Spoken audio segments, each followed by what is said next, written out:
Hey guys, it's Gus, and some of you may have seen the video we posted earlier this week of our group beating Master Zariel's challenge in a minute. And it's not really a big deal, but when you start looking at what is actually possible in this game, it kind of is a big deal. Because currently our fastest dungeon we can do is probably Master the Hunt, and that takes about 2 minutes. I've done it about a minute and 50 with really, really fast groups. But it really doesn't have that many rewards. You could argue Master Zero doesn't either. But it is a Master Trial with um, trial specific loot that some people do want. And for me, it was a big challenge getting through my first completes when it first came out. And then over time, as everybody started learning, it became much, much easier. So, what I wanted to do was kind of share what we had to do to complete this trial in that short of a period of a time so that if you want to try something similar in the future, you can take what we learned during this run and maybe apply it to your run. There's this can be a long video, by the way. Sorry in advance. So the first thing is I don't know her exact hit points. The only way for us to really find out on platform is to get a five-man group together, come in here and take off 4 bars of health and have her face and then add up the all the damage on the pain giver and then multiply that by 2.5 and then divide it by 10, and that will tell us how much of each bar of health is, and then we can multiply that by 9 and that will be 90% of her health, because she's you beat this trial when she hits 90% health. Not 90 and not 89. Trust me, we hit 89 many times. And we made a lot of adjustments to this group to our team makeup to make this happen. As you can see, I'm on my bard. I was doing I was on my Hunter Ranger our first 2 sessions, and I was really holding the team back. The Hunter Ranger is good, but it just doesn't have the damage output that other classes may have in that very short window. And in this trial, it looks like we really have full 10 seconds, but we don't. Because when we go in there, if you take off 4 bars of health, which we can do very, very fast, she'll phase. So what you really have to do is take off, 3.5 bars of health until she does her judgment, big AoE, and then she goes into her tank buster. And when she's in that animation, is when you have to take off the last 5 bars of health, and hopefully take off 9 bars plus a tick of damage in order to beat her. It took us many, many tries. And let me share what we did. So first, our team makeup. So there was we had 4 DPS bards, 4 trickster rogues, 1 warden ranger, and a guardian fighter tank. We did start with 2 rangers, me on hunter, Pat on warden. We had multiple TRs, multiple bards, and we had to change that up a little bit.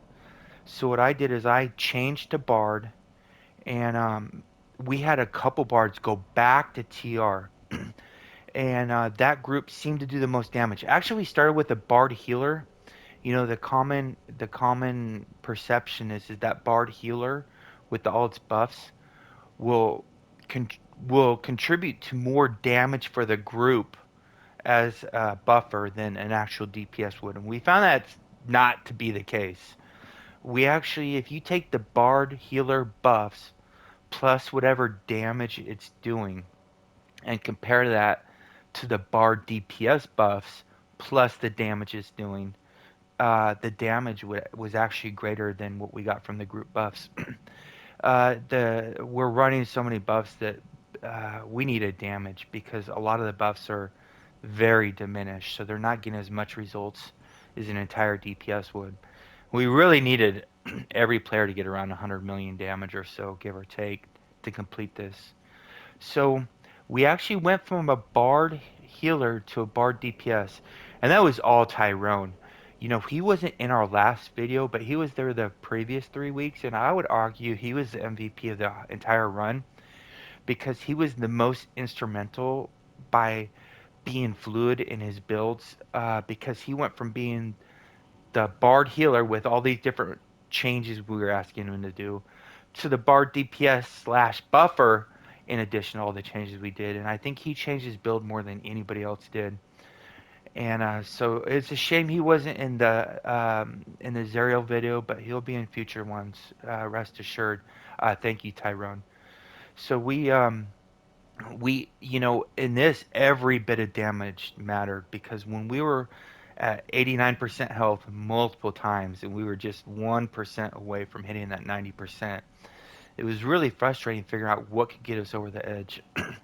And the deal with Bard is it has stupidly high damage output potential, but some runs it's not getting that much damage because you're not getting Performer and you're not getting ad libitum to repeat itself. So in that scenario, it's going to do average damage on an artifact call. Most runs are not 10-second runs though; they're full, dungeon runs. And after the artifact call, what we notice is the bard really starts pulling away from the TR. So what we saw is the TR and bard basically have the same 10-second potential, but the TR is going to pull it off consistently, basically every single run, while the bard is very inconsistent. So what we did is we made on our last day, the one where we got the complete, is we went 4 TRs. We put them on the tunnel visions because you're going to put the 4 tunnel visions on whoever's going to gain the most damage from it because it's the group's damage. So we were also running the 6 debuff mounts, which I don't think everybody's quite aware of yet, but it's I'm not gonna say 100%, 99.99999% meta right now. 6 debuff mounts is just so good, and I don't think people have realized it yet. I mentioned it like a month or two ago, but it takes a long time for the community to catch up with the meta. I'm very curious on a side note how much these Fire Archons are going to go up for, and these Pegasus are going to go up when people start catching on. We originally we're going seven. Well, we started off with 4 debuff mounts and 6 tunnel visions, and I said, guys, go with me. And not everybody in the group was 100% convinced, but we noticed immediate results. We actually went to the Bulgaria, however it's pronounced, from you get that from the appointment event vendor, and I believe it's 5 currency, maybe it's 3. The problem with that debuff mount, it's only 11%. And I think the 11% is still going to do more than a tunnel vision would. Don't quote me on that, but the group wasn't convinced, so we went back to a tunnel vision. So we went from running 7 debuffs and 3 tunnel visions to 6 debuff mounts and 3 tunnel visions, or 4 tunnel visions. And just so you know, the 6 debuff mounts were Rex, Swarm, Eclipse Lion, Pegasus, Fire Archon, and Red Dragon. If I could, I would have had a Cauldron in there. The problem with Zariel is, unlike some trials like Demogorgon or Master Zemnid's Reliquary, there's not a lot of outgoing damage gears we have. Like in Zemnid, we could take off a lot of gears and put on our stat gaining equipment. Like this helmet's giving us stats, this chest is giving us stats, not this. These boots are giving us stats. We don't really want stats. We want outgoing damage if possible. And the Cauldron really lets us do some stupid damage. The problem is we don't have enough outgoing damage gears that work in Zariel at this current moment for us to make that work. Or else we would have. So we would actually have been running 8 debuffs, Cauldron and Caldera. If they ever fix the darn balloons, and that will give us 9. That balloon is, I don't know what's wrong with it. It's only 7.5% outgoing damage. I asked them to fix that because a lot of the recent changes have been making gears in line with similar other gears, and for some reason they've overlooked the balloons. So hopefully they fix that. But I would really like that to work. Optimally, if I could, we'd be running 10 debuff mounts instead of 6 tunnel visions like commonly seen in groups. It's gonna be a pain in the ass for hosters to sort 10 mounts. God, it's gonna suck. So hopefully it's not gonna be mandatory in future gameplay. Just helpful if the group wants to dominate it. So we ran We ran 10 artifacts. We actually, we only have 1200 item level debuffs right now. Uh, I think that's it. So we had one player on either Heart of the Black Dragon or the Charm of the Serpent. But what we did is we took him off Heart of the Black Dragon and we put him on Frozen. Thank you, Bear. And the reason being is uh, debuffs and buffs work with exactly the same formula. So if you have 150% debuff and 150% buff, they're both going to do the exact same thing. What we had though is a scenario where we're running like 250% debuff and like 150% buff. So we'd get more gain from a 10% buff than we would from a 10% debuff. And I know it's really pulling hairs, but I mean, we were a fraction of away from being a complete. And you got to realize how much damage this group is doing. Most DPS were doing over 10 million damage a second. Right? Every attack you do is like doing 10 million damage. It's that disgusting. My big regret from our complete that I posted is I had the chat log open and not the damage log open. I was not expecting us to get that because we just thrown the game team together. So I was not expecting us to get that. So I overlooked that. But it's very evident from the pain giver board how much damage we were doing in such a short period of time. So when you're doing 10 million damage a second, multiply that by 99 players. A half percent is a big deal. I mean, a half percent is an extra 4.5 million damage. And that's how close we were coming from either completing it or not completing it. And if you watch the video, it looks like we overburned her. We didn't. We barely got it. And what happens is when she does the buster, she becomes completely invincible and flies off. No more damage gets applied.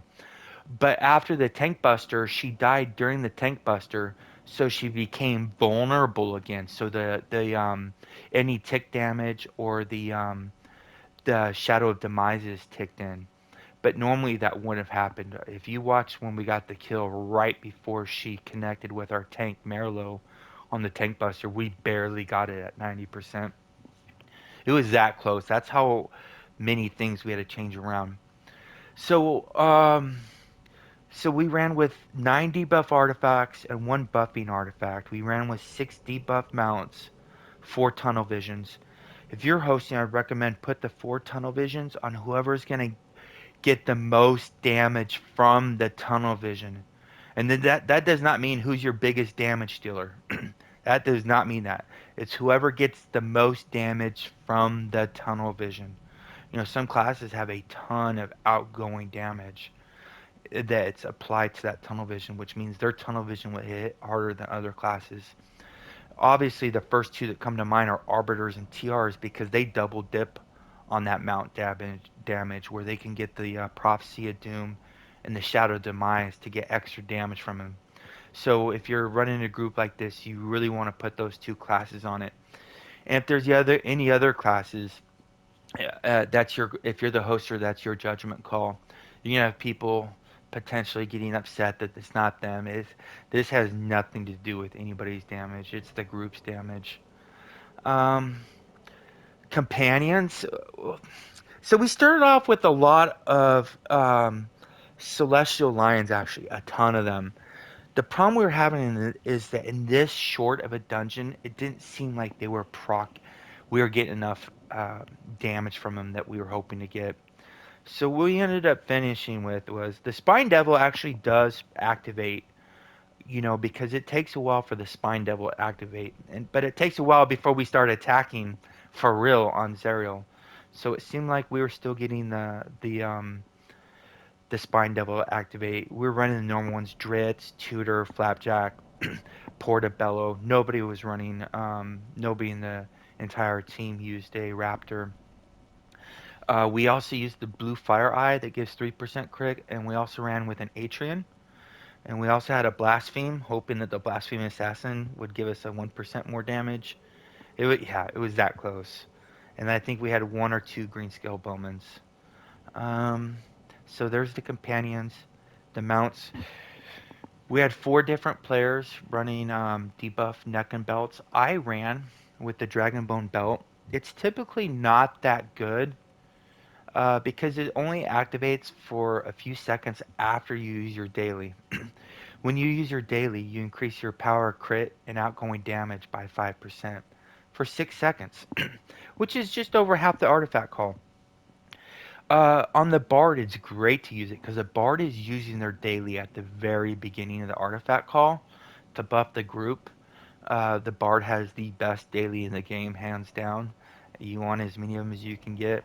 So with me using this at the very beginning of the artifact call, it was perfect for the TRs because the TRs, if you're not aware, I posted a picture in Protector's Enclave.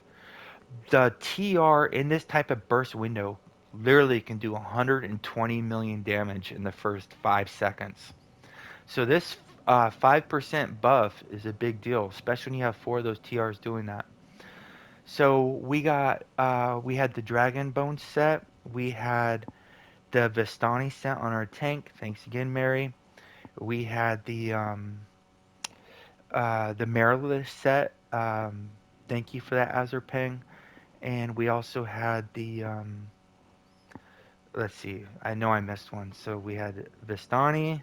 Oh, we had the that was Bear, I think, who switched to the not the the Vistani set. No, is am I saying? Oh, the Apocalypse set. I'm sorry, the Apocalypse set. So Tyrone was wearing that the whole time, and then Tyrone couldn't make the last day. So I think Bear went to the APOC set. So we had APOC, Vistani, Marilith, and Dragonbone belt. There's also a couple other sets that give 5%. Uh, they probably actually would have helped, but there's so much organization going on in this group that um, I just I was just avoiding doing as I was not trying to make this overly complicated because it was already overly complicated. Our weapon sets. We had multiple people running Solarium and we had multiple people running Mirage. I don't know. I actually think that Azurpang's suggestion might be right. The Mastercraft weapons probably would have been the best set. I don't know though. The problem is I don't know how much damage these Mirage weapons were doing during the artifact call. I don't. Raw damage is good because when we're running so many debuffs, the more actual damage providing sources you have is really good.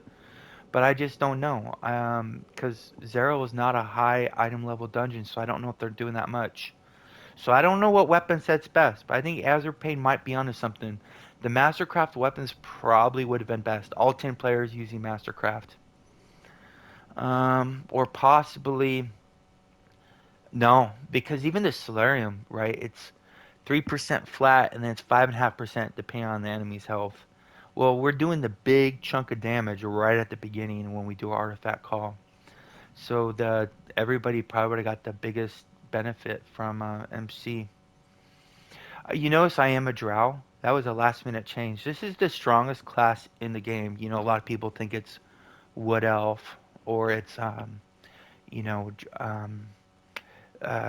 Dragonborn or it's Gith. It's not for a 10-man trial. This class right here, it does a debuff and everybody hits harder. And when you have 9 DPS in the group and everybody hits harder, it's a shitload of damage. Way more than whatever any 5% stat class is going to give you. Since I went get that, I go back to the corroded shirt. Now, my build is not 100% optimal. I don't have the mythic pants of these, so I lost 0.5% crit and 100% item level. The crit didn't matter. The item level did. I'm wearing these boots that give 7% crit strike with one enemy because Zeryl's one enemy. These gloves were actually really good because you hit 5 times, and then when she hits us with the big AoE, you're getting a 5% damage buff for the whole entire fight. And I'll show you, if you watch the video, I probably had like 3 hits in, so I probably didn't have the full 5% from this. I had to take this chest piece from my ranger and put it on to here, which means I'm screwed if I ever want out my ranger. I'm also wearing the helmet that gives 7% CA when you're with one enemy. I'm using the MDW rings. I'm using the at will and the encounter rings. Um, so I'm running a debuff artifact set, uh, debuff race. Oh, you might like this. Check this out. Look what combat enchantment I'm using. This thing doesn't get enough credit. It's very hard to use, but when you start getting to 10-man groups, you can start doing some crazy stuff. And this does raw damage. You know, lightning flash doesn't do well. It does literally 1/10,000th of 1% of our overall damage. So technically, it's doing damage, but it's nothing. This actually does damage. And the thing is I had all my cats stopped except accuracy, and that was at 88.5. So I think it was well worth using this and losing 1.5% accuracy.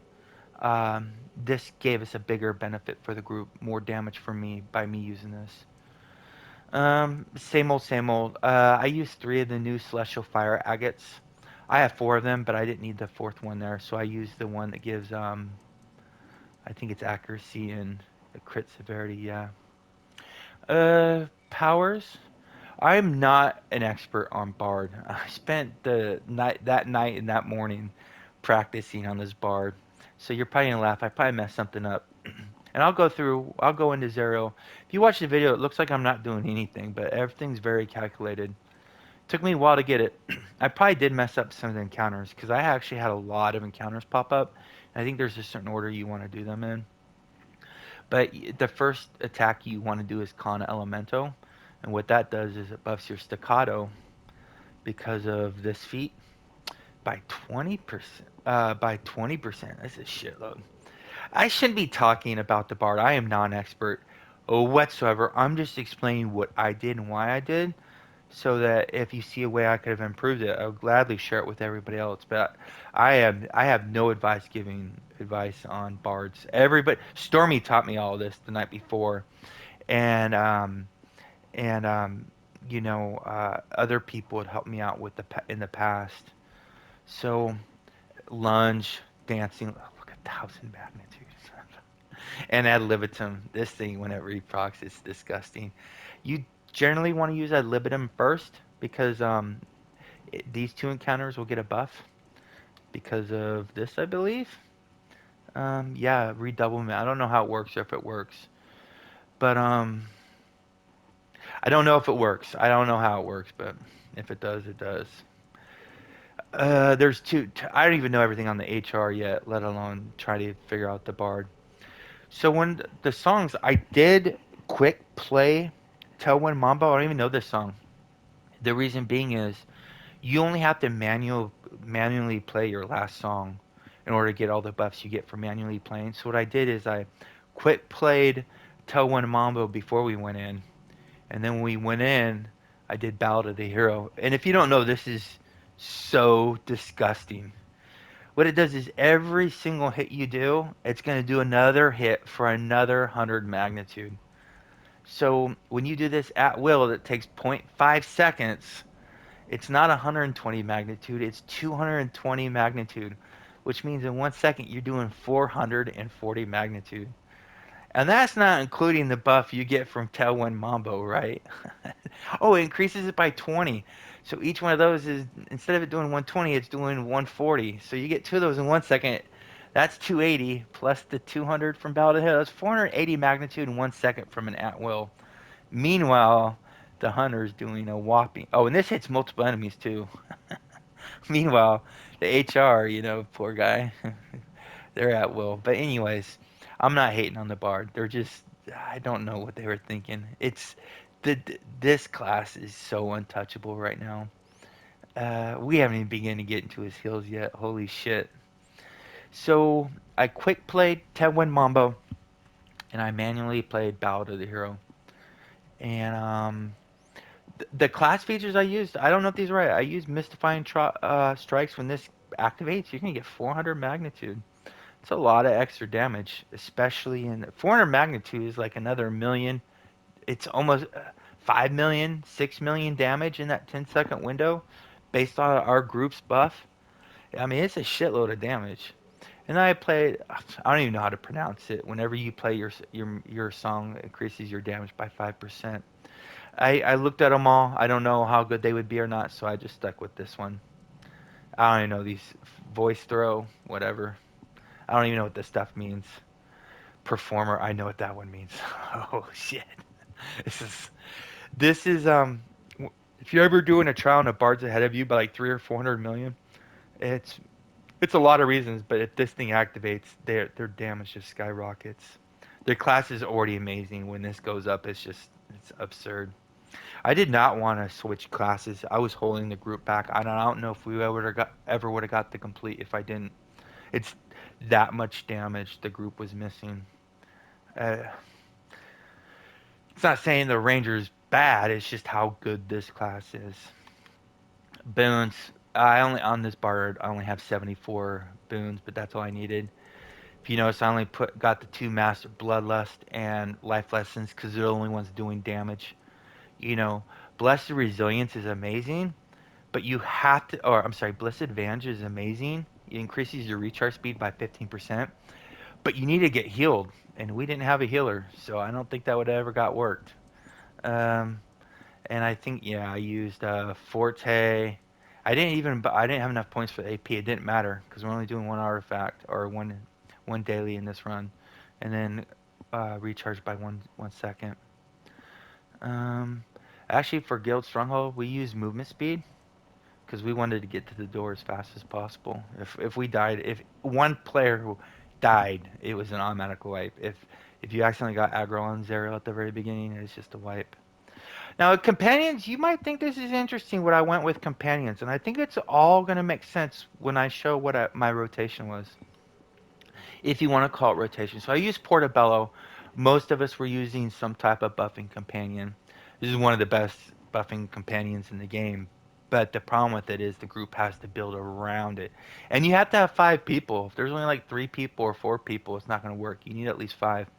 So I went with the normal Neverwinter Night, Minsk, Batiri.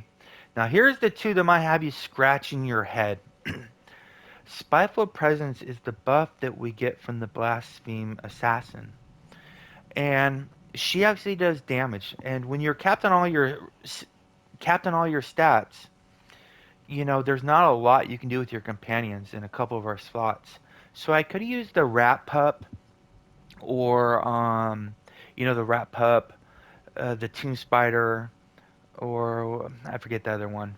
But those actually have a 25% on 25% on encounter use to proc 240 magnitude damage. Well, the problem is if you get a really ugly rotation where ad libitum doesn't reproc and performer doesn't activate, you're getting 3 artifacts. That's it. Because I'm not using tacticians. I can't use because in how we do our artifact call, you have to get your daily out immediately at the very, very beginning of the artifact call. And if you do 3 encounters and then you do your daily to get tacticians to get 3 more encounters, during the, during that 2 seconds or a second and a half, you didn't do your have your daily out. That's 8 DPS not getting buffed by you, and I don't think we had a full 10 seconds to get this damage in. So if it was only 8 seconds and you just screwed 2 of it by you doing those 3 encounters, you just didn't buff the group for 25% of our damage window. You got to get it out fast. So I didn't. I wanted to lower the RNG and put the guaranteed in. And Spiteful Presence is great. It's going to activate every single time. And it works on every single hit. It actually, believe it or not, works on. I didn't know this. It actually, when your Ballad of the Hero ends, if you cancel it by pressing R1, that's how it is on PlayStation, anyways. It does an 800 magnitude hit. That hit also does Spiteful Presence. But the 100 magnitude ticks don't. So I just thought that might be interesting if you didn't know. So Spiteful Presence, every single hit you're doing during that window, if it's up, will get a 6% damage tick. It's actually more than that, believe it or not. During the artifact call, what's the term they use on ACT? Their effectiveness actually goes up. If you're at 100% effectiveness, there's no mitigation. And whatever number in your damage log is in parentheses will be the exact damage you contribute if it's at 100%. But you're doing way more than 100% during this type of artifact call.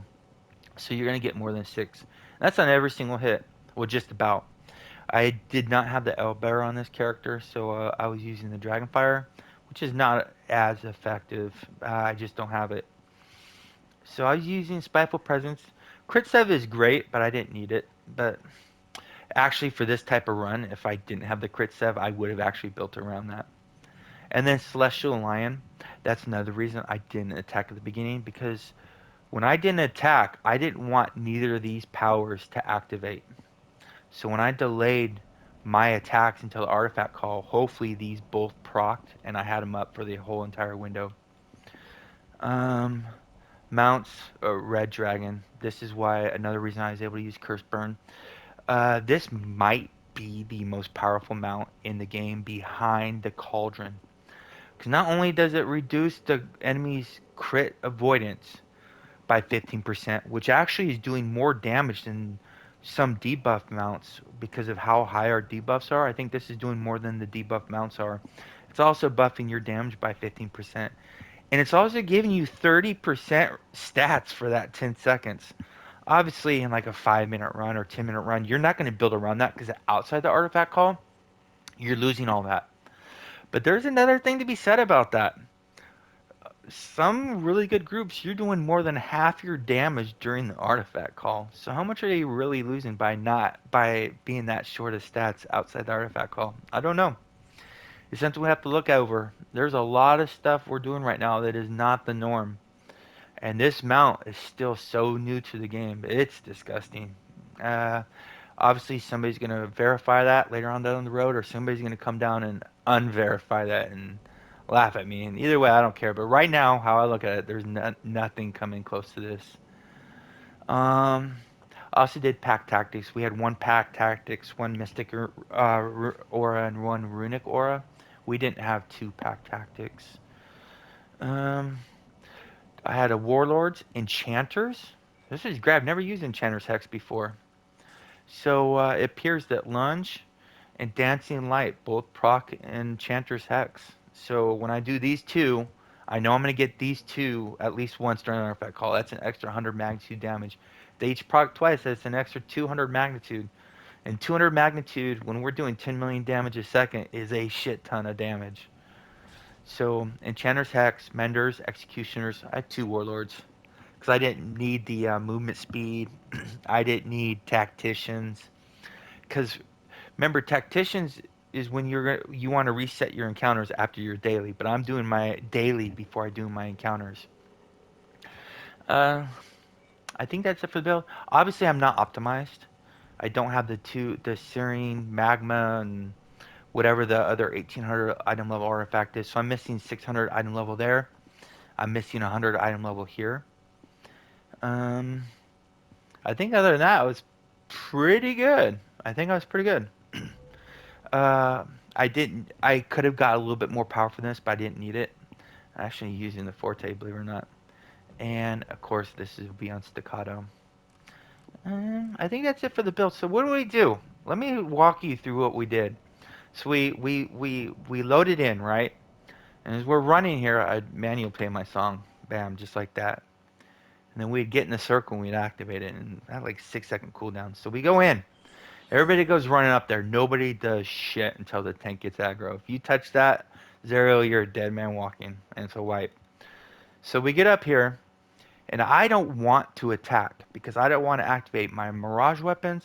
I don't want to activate my spiteful presence from the Blaspheme Assassin. I don't want my companion to attack because I don't want my Celestial Lion to attack. So I stay right back here. I turn around, right? And then I go manually play my song as slow as possible because I'm not in any hurry. And then we get up here, and now I'm waiting. I'm waiting till right about the big hit. And then I'm going to do a number of things. I'm going to cast the Volatile Holy Water first. And what this does, it's a consumable that lowers the enemy's damage by 10%. And this is huge because the way we're running is dying is very real. If you watch If you watch, go back and watch the video, you'll see some people's health bar go down to a sliver of health. I don't know about that particular one, but dying happened a lot. And so not using this was very painful, and we found a lot of help from using it. So the first thing I'd do is volatile holy water. And then I would cast dragon fire. And I would cast the dragon fire because I don't believe it activates any of my attacks. And then once I did that, I do my mount power because that is also doing a damage mitigation. And then the next power I do is con elemento and staccato because now I'm trying to get my gloves going. And the second the big hit hits, then I go ape shit. I do my I do my artifact burst, and then I do my daily, and then I just hold down my at will and start spamming every single encounter, starting from Levitum to the other ones. And I'm holding down my at will the whole time. And the second an encounter comes, I just press that button. I don't let go of the at will button because it will cancel out whatever. If you're holding down your at will, whatever encounter you press will just automatically go. It won't. You don't want to have any gaps in your attacking, and you just go ape shit. You only had to use the Hellstone once. We didn't move the two red circles because of all the mitigation we're having from the debuff mounts and the Blades artifact is preventing the two AoE circles from killing us. That's what we did in 10 seconds. So when you see me up here not doing anything, there's a reason for that. I have 3 attacks I'm trying not to activate. And then that like 2 seconds before big hits come, that's when I start using everything. If you go back and watch, my goal was to play the video at slow motion and talk over it, but I could not figure out how to do that in the share factory. It's a um, it's a PS4 video editing free thing, and I just could not figure out how to do that. So I came in. So again, just so you could see what I did, I'll do it in real time. So we ran up, we zoned in, a quick played, Ted 1 Mambo, activated the circle, turned around because I don't want my Ballad of the Hero to hit, and then I just played it, no rush, and then came up here, we did the water, dragon, and I'm dead. Oh, and then I did my artifact and daily, and then I just went ape shit. That's all we did. The problem was, well, not the problem, but getting 9 DPS to do that perfectly in execution while the tank is literally holding 900 million damage worth of aggro is just. Mary had to do the craziest stuff. And it still was 100%. Sometimes a bard would get the stupidest of the stupidest rotation. And whatever his KV was on, I don't even know if he was using KV. I think he was. Might have gotten the wrong person. It was lights out. She would turn around and it was just a wipe, and we'd get back and rebuff up and get our AP and go right back in. Whew. I know I covered a lot. Hopefully, I covered everything. But it was just a really, really. The team is phenomenal. They're all people you've seen in so many of my videos. Our Trickster Rogues, we had Stormy. Thank you, Stormy, because he'd been running Bard most of the time and he went to TR just for this. Smooth was running Bard the entire time and made a TR just for this. Jen had been running her TR the whole time. Didier, he was our uh, he was consistently at the top or right near the top every single run. He was on his TR, and I went Bard, and our other Bards were Anubis. Anubis did really good. Me, God, I'm getting mixed up because so many of them had switched. Uh, God dang it. Let me pull up the app real quick. Oh, and then oh, Bear, of course. So that's 3. God, I can't miss one. I feel so bad. I'm actually going to the chat to. I can't believe I'm missing one person. Oh, Strange. Thank you, Strange. Yeah.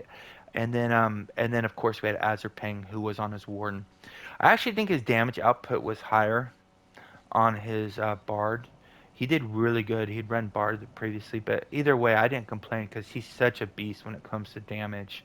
And then we had Tyrone who was healing and DPS and changing everything every single time somebody had a good idea. God, He's being pulled every which way. These are all really good players. I think I can easily say every single player in that group is a better player than I am, like hands down. And I don't think anybody would disagree with me in the group. They all did great, and I was just along for the ride for the hard carry. So if you got any questions or comments on how we did it, please comment below. Stay class, Neverwinter. See you soon.